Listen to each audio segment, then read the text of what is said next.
Agora sim, Dossiê Mania de Você. O que aconteceu com a novela que prometia tanto e teve tantos problemas depois de ir ao ar?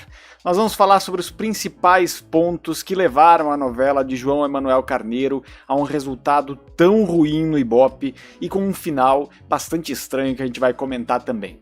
Também vamos falar das audiências do Eita Lucas, que tem sido muito do interesse de todos vocês, a chegada do Power Couple 2025 e também a matéria do Flávio Rico que fala sobre medição de audiências na TV. Você que está conosco, muito obrigado pela companhia. Hoje é sábado, 29 de março. Vai começar mais um Legalzinho na Rede Gesla.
Boa noite para você que nos acompanha pela Rede Gesla de televisão. Vamos começando mais um Legalzinho por aqui, agora às 18 horas e 53 minutos. Ontem a Globo levou ao ar o último capítulo de Mania de Você, uma novela que veio como uma promessa para quebrar aquele ritmo rural que já vinha desde Pantanal, passando depois por Terra e Paixão e também por Renascer, e trazer uma novela urbana, rápida, com muitas reviravoltas e a promessa de que o jogo viraria o tempo todo. Os quatro protagonistas, Mavi, Viola, Rudá e Luma, foram vendidos para o público, né, como um quarteto amoroso, em que um tem mania do outro. E isso fez com que a gente pensasse numa trama de um quadrado amoroso que fosse sempre acabar se perseguindo até chegar a essa reta final. O fato é que o público não comprou nenhum dos quatro protagonistas. Todos acabaram sendo considerados não só inverossímeis, mas também figuras muito difíceis do público engolir de uma forma geral. E além disso, tivemos muitos problemas no que tange a própria narrativa, outros produtos em outras emissoras, enfim, muita coisa importante aconteceu para que se chegasse a esse momento de Mania de Você, que coleciona alguns dos recordes negativos da história de novelas das 8 da Globo. A gente vai falar um pouco sobre a novela inteira como um todo, e a gente vai trazer junto com isso um pouco dessa análise, né? A gente tem, na história de Mania de Você, o início da novela já pegando com uma questão muito ruim ali da própria Renascer. Renascer teve muita dificuldade, Renascer já foi uma novela que entregou em baixa na casa dos 25 pontos, e nós temos Mania de Você pegando essa média em geral para conseguir corrigir. A média do último capítulo de Mania de Você ficou na casa dos 23 pontos, ou seja, não chegou a quebrar o recorde da sua própria exibição. A gente teve um último capítulo que não conseguiu superar nem o melhor capítulo da própria novela, né? Então é um desfecho que não foi visto por pessoas que chegaram a ver o decorrer da novela. Isso fica muito claro a partir do momento em que a gente olha esses números com mais atenção. Dito isso, a gente vai olhar aqui esses protagonistas, a maneira com que a coisa aconteceu e tudo mais. E quando a gente olha para esses elementos, né, a gente olha para a maneira com que a novela foi se desenrolando, a gente vê recordes negativos que são importantes da gente pontuar por aqui. Mas, de novo, É uma novela que teve muitas dificuldades desde o início, e eu falei isso ontem aqui, inclusive, no Juninho Urgente, né? Não é um caso de uma novela que trouxe consigo, que teve consigo a dificuldade de, ou melhor, a facilidade de ter recebido como uma novela de 30 pontos e depois ter se desenrolado dessa maneira. Foi uma novela que teve problemas durante todo o seu desenvolvimento. No começo, a gente teve uma novela que não foi muito bem entendida pelo público, o público não comprou e não gostou de nenhum dos mocinhos, dos protagonistas, e com isso nós tivemos também uma ideia da Globo de acelerar essa novela, de acelerar esses núcleos e tudo mais, para que o público pudesse acompanhar e tivesse gosto por acompanhar essa novela a partir de então. Só que o fato é que a falta de identificação, de uma forma geral, com todo o público, acabou trazendo consigo a dificuldade do público também abraçar algum personagem, e aí eles começaram a ficar totalmente desconexos. Mavi, por exemplo, é um personagem que passou por uma linha narrativa com tantos acontecimentos de bandido completamente sanguinário, a mocinho, passando por uma depressão também. Então tudo isso teve contornos ali de dificuldade dessa novela que de fato não conseguia engrenar em praticamente momento nenhum, né? De novo, o que eu falei ontem no Juninho Urgente se mantém. A gente está falando de uma novela que foi um fracasso na Globo para os padrões da Globo. É uma novela que fecha numa média geral aí, na casa dos 21, 22 pontos, alguma coisa assim do gênero. Então, nós temos a questão que é importante, que é, de novo, mania de você estar entregando com audiência em baixa para a próxima novela, que é Vale Tudo. E existe muita expectativa sobre Vale Tudo, né? Mas não vai ser a salvadora da pátria também. Vai precisar de um trabalho, vai precisar de uma sequência de acontecimentos para conseguir chegar a um número melhor, e vai precisar de tempo e paciência, mesmo sendo uma novela bastante conhecida. Bastante conhecida, ainda assim vai precisar de muitos ajustes. De uma forma geral, a gente teve, como eu falei, 23,1 pontos de média para a Globo em São Paulo, contra 8 da Record e 3,6 do SBT. Liderança totalmente isolada, totalmente consolidada nesse sentido. E aí a gente vai olhar para como a novela teve o seu desfecho e principalmente como é que foi este último capítulo, os principais acontecimentos deste último capítulo. Quando a gente olha, por exemplo, para o trio de protagonistas, a gente vê que, de novo, era um quarteto de protagonistas, o público pediu para que morresse o Rudá, que era o mocinho, teoricamente. E aí, a gente teve, nessa questão, depois uma sequência de outros acontecimentos, a volta de Molina, né? E quando a gente vê a maneira com que vai se desenrolando tudo isso, chega no final com uma Viola quase sem função, Luma e Mavi, que fizeram muitas coisas erradas também no decorrer da novela, como, de certa forma, protagonistas do ponto de vista de tranquilidade, né, de terem conquistado minimamente o público, o Chay Suede principalmente pelas interações com Adriana Esteves, né, e tivemos então essa sequência de acontecimentos. Começa com o julgamento da Mércia, né, que é inocentada, no caso, com o Molina. Nós temos aqui, depois, outros acontecimentos que vão também na linha disso que eu estou falando para vocês, de que há um olhar de que falta, né, de que falta uma coerência na história, falta uma sequência de acontecimentos, e que, de uma forma geral, a gente começa a ver esses desfechos, né. A gente tem também a Viola, de novo, tendo um papel secundário nesse fim da novela. Então, são universos que, de fato, vão transitando e vão trazendo problemas para a Globo.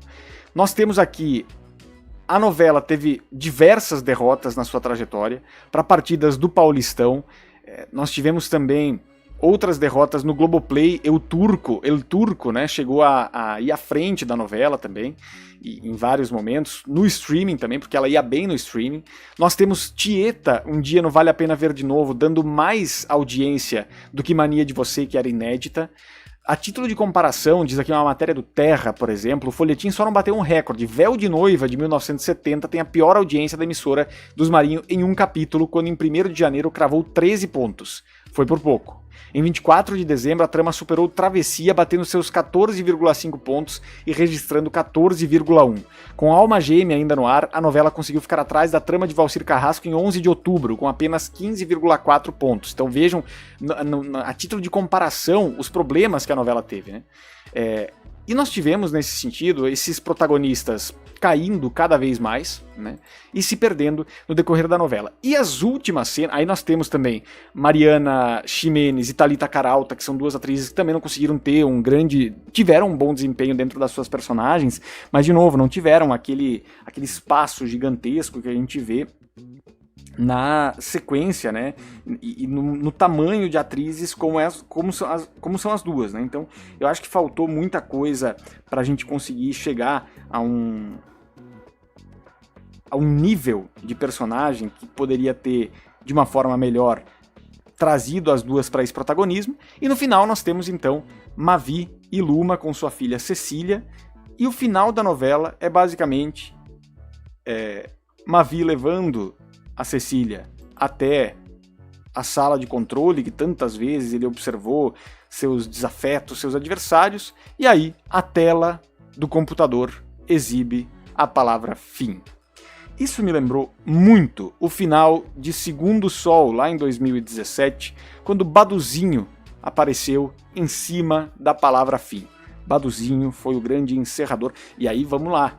Eu adorei Segundo Sol, tá? É uma novela muito criticada do Jack, mas eu gostei muito de Segundo Sol. Então quando a gente olha para esse padrão, e depois para o padrão de Mania de Você terminando dessa maneira também, foi um final abrupto, foi um final estranho, vários personagens perdendo função no decorrer da novela, enfim, teve muito problema, e também Vale Tudo, que já vinha antes na esteira sendo ventilada como a novela mais importante desses 60 anos da Globo, da história da Globo, e ganhando esse protagonismo de uma maneira muito estruturada, assim. Então também teve esse ponto em Mania de Você. A gente sabe que Um Lugar ao Sol sofreu com isso porque já se anunciava Pantanal logo na sequência.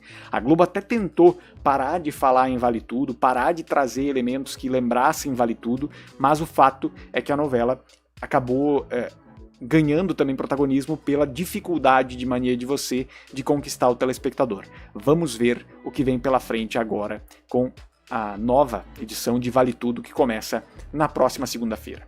Segue o legalzinho na nossa programação.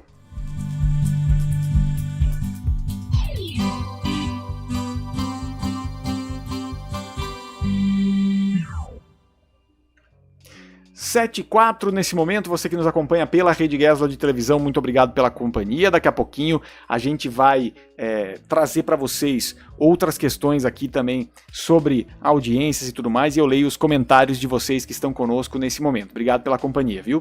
Vamos lá então, nós vamos falar agora sobre a audiência do Eita Lucas neste sábado à tarde, porque estamos acompanhando aqui todo sábado como é que está sendo o desempenho do programa do Lucas. E o fato é que neste sábado o programa voltou para o seu padrão de 2 pontos, 2,5 pontos, sendo que no sábado passado tinha conseguido passar dos 3 pontos. Quando a gente olha aqui os números do Breno Moura, que trouxe que às 15h29 o SBT com o Cinema em Casa tinha ali 4 pontos de média, estava chegando a 4 pontos com o filme, então entrega para o Eita Lucas com 4 pontos. 6 minutos depois, às 15h36, o Eita Lucas já caía para 2,8, ficando atrás do Cine Aventura da Record, que estava atrás do Cinema em Casa antes, né? Então nós temos o Cine Aventura ficando com 3,18 às 15h36, Eita Lucas com 2,82, a sessão de sábado em 8,62 na Globo. Quando a gente olha depois a sequência, indo adiante, né, às 16h11, o Caldeirão já começa a programação, com 9 pontos na Globo, Cine Aventura com 3,86, e o programa do Lucas já vai caindo para 2,4, mais ou menos naquela média ali, com o Brasil Urgente dando 1,2 na Band. Mais adiante, nós temos ali às 4h20, o Caldeirão com 8,8, Cine Aventura com 3,92, chegando perto dos 4 pontos que o filme do SBT tinha antes de passar para o Eita Lucas. E no último minuto de Eita Lucas, ele ficou na casa dos 2,5 mais ou menos, com o Brasil Urgente com 1,44, Bundesliga na Rede TV 0,7, uma boa audiência para o padrão da Rede TV, Quintal da Cultura 0,5. 16h51, o Cidade Alerta, aliás, o Caldeirão já tinha 7,67, recebeu com 9, então vejam que a crise que a gente falava no sábado passado sobre o Caldeirão, ela continua acontecendo, ele recrudesce a audiência do filme, em outros tempos ele até conseguia aumentar um pouco isso, né? Então esse é um ponto importante que a gente precisa colocar, e o Cidade Alerta tem 4,36 às 10:05 da tarde, Brasil Urgente 2,74 e Cinema em Casa 2,52. Fica mais ou menos dessa maneira os acontecimentos, Mais pra frente, às 17h07, o SBT recupera a terceira posição com 3,23 no Cinema em Casa e o Brasil Urgente cai para 2,69. Então ficou assim, mais ou menos, esta estruturação. De fato, o Eita Lucas começa a voltar nesse quarto fim de semana de exibição, né? São duas exibições às 2 da tarde, 2 exibições às 3h30. Nesse caso, a gente vê, nessa exibição de hoje, o programa voltando, né, para o seu padrão de audiência anterior, quando ele recebia com menos, aliás, do que 4 pontos, mas conseguia manter ali com 2. Ele crescia depois das 2 da tarde e agora, recebendo dessa maneira, ele tem descido pelo que a gente está vendo aqui nessa tendência de hoje. Tem que ver depois os consolidados, a média e tudo mais, isso vai ficar mais claro pra gente. Mas o fato é que hoje a gente teve no Eita Lucas, deixa eu trazer aqui quais foram as atrações, nós tivemos o programa sendo conduzido direto de Maceió, em Alagoas, Carona da Sorte, com o Lucas circulando por Aracaju e encontrando a agente de viagens Érica no ponto de ônibus a caminho do trabalho. É uma questão muito parecida com o voo de táxi do Luciano Huck. Depois o Pegue o que Der também, com relação ao supermercado, né, que a gente viu no primeiro programa, também repetiu este quadro. Tivemos também depois do Pegue o que Der, outros acontecimentos ali, os acontecimentos no palco especificamente. O programa tem condições de melhorar. Eu acho que é um programa que pode ir adiante. Eu acho que o Lucas estudou bastante o que ele podia fazer, mas é claro que ele vai ter que ir aprimorando semana após semana, e o SBT vive uma crise de audiência. Então é a mesma coisa que eu falei, é o mesmo critério que eu usei a respeito de Mania de Você, né? Não adianta a gente querer dizer que o problema de Mania de Você é exclusivamente da própria novela, porque ela já recebeu mal, já vinha vindo meio mal, mas ela foi piorando no decorrer do transcorrer do que acontece. E a gente vê que o SBT vive uma crise histórica de audiência, a gente sabe disso, e não é o Lucas que vai conseguir salvar sozinho neste momento. Segue o legalzinho na nossa programação.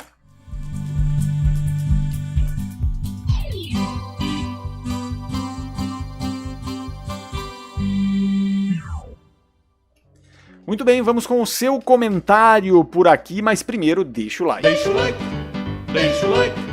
Deixa o like, deixa o like, deixa o like, deixa o like, deixa o like, deixa o like, deixa o like, deixa o like. Apoie a Rede Gesla. Apoie a Rede Gesla, ajude o nosso trabalho, seja parte desta grande comunidade, faça parte do legalzinho, o fantástico da Rede Gesla nesse desenho feito pelo Leonel da LOTV, e faça também parte do nosso grupo no Zap. Está aqui na tela o QR Code para você entrar lá e receber as principais novidades. Prometo que não mando muita mensagem, é só aquilo que eu estou acompanhando ali, aquilo que eu estou trazendo para vocês de acontecimentos, e eu fico sempre no aguardo de todos, tá bem?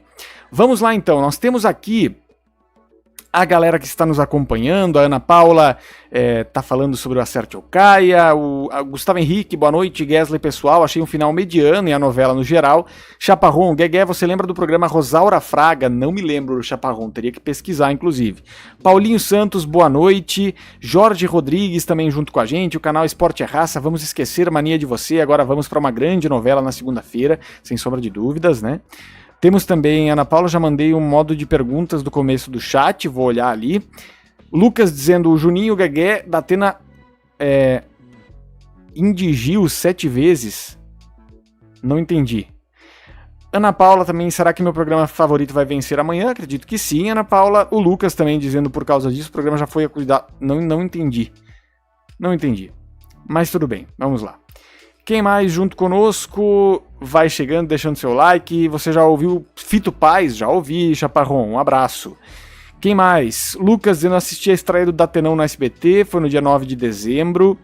A música da Angélica Voo de Táxi, é meio que isso o quadro do Lucas ali. Você que está acompanhando, deixa o seu like por aqui. Vamos lá, quem mais está conosco? Deixa eu ver porque tinha mais perguntas antes, eu acho que eu acabei passando. Acho que não, acho que respondi a todos. É isso, muito bem. Você que vai chegando, vai acompanhando o nosso legalzinho, obrigado pela companhia. Você que está no modo gravado, no modo reprise também, muito obrigado pela sua audiência, pela sua parceria. Segue o legalzinho na nossa programação.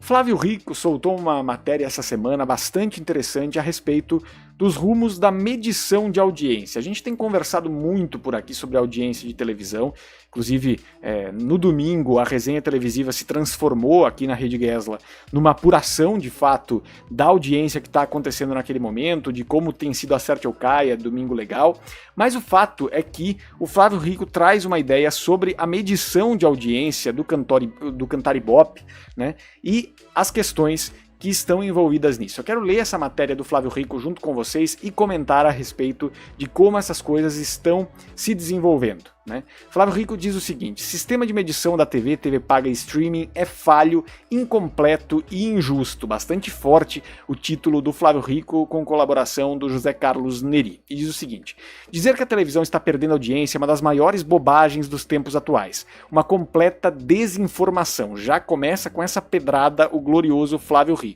E segue dizendo o seguinte: bem o caso de parar para pensar e deixar cair a ficha do quanto, em quantidade mesmo, os produtos da TV aberta estão incluídos nas conversas entre as pessoas ou repercutidos em redes sociais e outros meios digitais. Segue o Flávio Rico. Gostando ou não gostando, olha só o espaço que o BBB e Mania de Você ocupam atualmente. Ao que alguém, de forma até natural, poderá perguntar: mas como se mede isso? O pior é que não se mede. Ou não por inteiro. Ainda para tais levantamentos, continuamos reféns do atraso, dos people meters em número insuficiente ou do caderninho, lápis e papel. Os meios utilizados para medir a capacidade de todo e qualquer programa, novela, telejornal ou jogo de futebol, pelo menos aqui no Brasil, seguem muito longe de chegar à realidade que se deseja ou à altura de entregar um trabalho da forma que deveria. E uma questão que se arrasta, porque já de certo tempo a televisão que conhecemos não se resume mais a uma tela só, mas a tantas outras que os nossos sistemas de coleta de dados, aqueles aqui utilizados, são incapazes de apurar. Nem de longe é possível imaginar o quanto escapa pelo ladrão. É bastante forte, é preciso bater forte nessa tecla até para não permitir que, partindo-se de um erro, tantas meias-verdades ou mentiras por inteiro sigam se espalhando e causando enormes prejuízos que ninguém consegue calcular. A apresentação dos resultados de cada TV e as somas dos streamings e da TV paga são feitas em um só relatório, tudo junto e misturado, provocando distorções e injustiças até mesmo com as plataformas e os canais por assinatura, que os que fazem mais e os que não fazem nada, né? Com relação a isso, acho que é importante essa análise que traz o nosso querido Flávio Rico, porque quando a gente olha, por exemplo, para a audiência de alguns produtos que são transmitidos simultaneamente na internet, no YouTube e tudo mais, se a gente somasse as audiências das plataformas, os números seriam muito diferentes, né? Um exemplo que me vem à mente muito rapidamente é o Jogo Aberto, da Band, com a Renata Fã e grande elenco, está completando 18 anos, inclusive, nesta semana, e vindo com novidades de elenco. O Jogo Aberto é um dos maiores canais esportivos do Brasil no YouTube também, e tem uma repercussão, gente assistindo todos os dias por ali, além da TV aberta, além das regionais, além do PNT. Então os números que se tem de televisão aberta, eles são mas quando a gente vai olhar, por exemplo, o que o Jogo Aberto está dando ali, às vezes com, sei lá, 50 mil pessoas assistindo, 100 mil pessoas assistindo, eventualmente chegando a um número de 1 milhão, 2 milhões de visualizações por programa, esse número está sendo somado aonde? No streaming, né? Está sendo somado no streaming, nas plataformas de streaming, porque o YouTube é o streaming. Então, as 20 pessoas que estão aqui na Rede Gesla nesse momento estão também dentro da conta do streaming. Mas quando a gente está falando, por exemplo, de streaming com pontuação, o Globoplay também é streaming. Pode ser uma pequena fatia ali, mas é uma fatia que também iria para dentro dessa audiência da Globo, dessa audiência consolidada. com relação a quem assistiu esse produto. E vamos lá, muita gente, todos nós, eu inclusive, tenho assistido muito pouco a TV linear. Eu vou assistir depois muitas coisas, assim, porque é quando eu tenho tempo, é quando dá pra fazer, é quando dá pra assistir. E hoje tem essa possibilidade. Antigamente a gente se programava pra assistir determinada coisa, porque a gente não ia conseguir fazer isso antes. Então, de fato, eu acho que é um momento do Ibope se reinventar e conseguir trazer os números reais da repercussão de cada coisa, né? Eu tava assistindo, inclusive, o João Silva e a Silvia Bravanel lá no Self-Service do Lucas Selfie essa semana, e eles falavam sobre isso. O João falou que tem alguns produtos do programa do João que tem dado 0,5, 0,4, 0,3, deu 0,9 no último domingo na Band. Nas redes sociais tem vídeo que dá 2 milhões de visualizações. Isso em números para o Ibope daria quanto? Se foi alguém que assistiu 1 minuto, por exemplo, do programa, isso já contaria dentro da audiência média. São números que são difíceis de entender e de prever, né? Então, são números que eu acho que cada vez mais, com a TV 3.0, com outros elementos, a gente vai ter que começar a considerar de maneira separada e agregar esses números para cada uma das emissoras. Então, tá transmitindo na TV linear e ao mesmo tempo no seu streaming, no seu YouTube, na sua plataforma, seja o Band Play, seja o Mais SBT, seja o Play Plus no caso da Record. Play Plus, no caso da Record, seria um acréscimo gigantesco, por exemplo, para números da Fazenda, para números do Power Couple, que hoje são considerados só os números da TV aberta, né? Então é outra questão que a gente precisa ficar atento e uma questão muito importante que, mais uma vez, o Flávio Rico traz para esse cenário de debate e a gente conseguir falar sobre isso. Segue o legalzinho na nossa programação.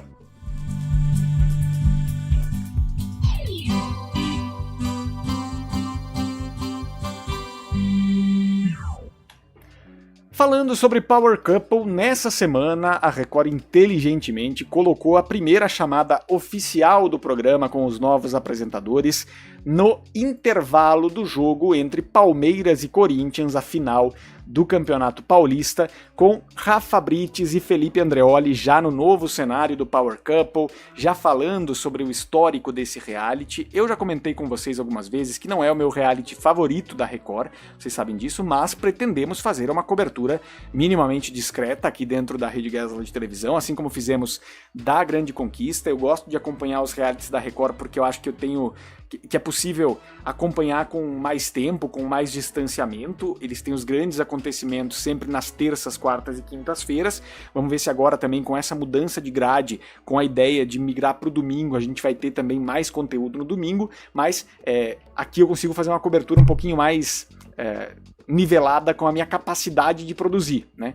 Nesse caso. A gente vê ali o Andreoli e a Rafa Brites no comando do programa, acho que vai trazer uma dinâmica diferente, é um casal comandando um reality de casais, a gente conhece a dinâmica do Power Couple, é uma competição em que o prêmio é fabricado pelos participantes durante a temporada, depende muito dos gloriosos desempenhos de cada casal nas provas, prova dos homens, prova das mulheres, prova do casal também faz parte da dinâmica do jogo, tem as DRs, que são os paredões, né, quando os participantes são eliminados, os casais são eliminados, e a gente espera que a gente tenha um elenco à altura desse reality, que é histórico para quem gosta de reality. De novo, nas últimas temporadas ele teve cerca de 2 pontos de média, 4 pontos de média no máximo, coisas do gênero, mas tem uma turma com saudade porque foram 2 anos de A Grande Conquista que eu particularmente tenho no coração, gosto mais da Grande Conquista do que do Power Couple, mas vamos cobrir por aqui.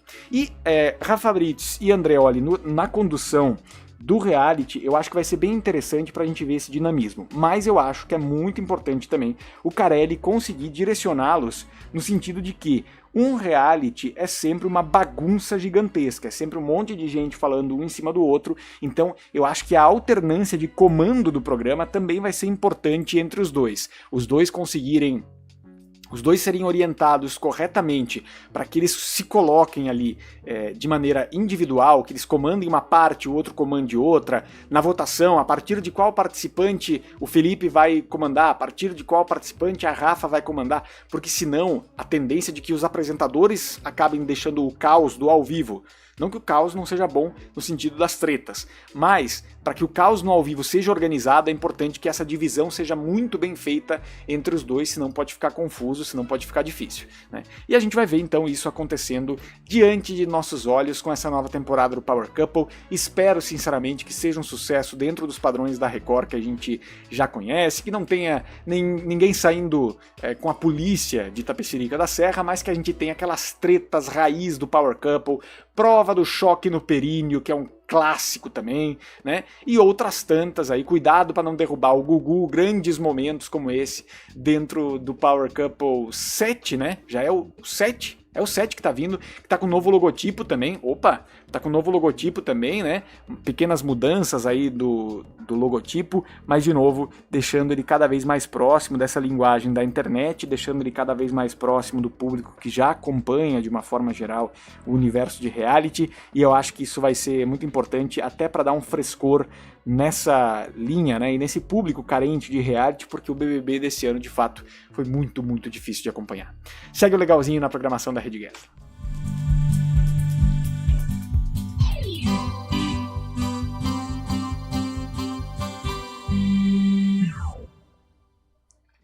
Sete 7h22, vamos chegando ao final do nosso legalzinho fantástico da Rede Gessler. Você que está chegando conosco nesse momento, muito obrigado pelo carinho, muito obrigado pela companhia de sempre. Você que está vendo no modo reprise também, muito obrigado pelo seu carinho, tá certo?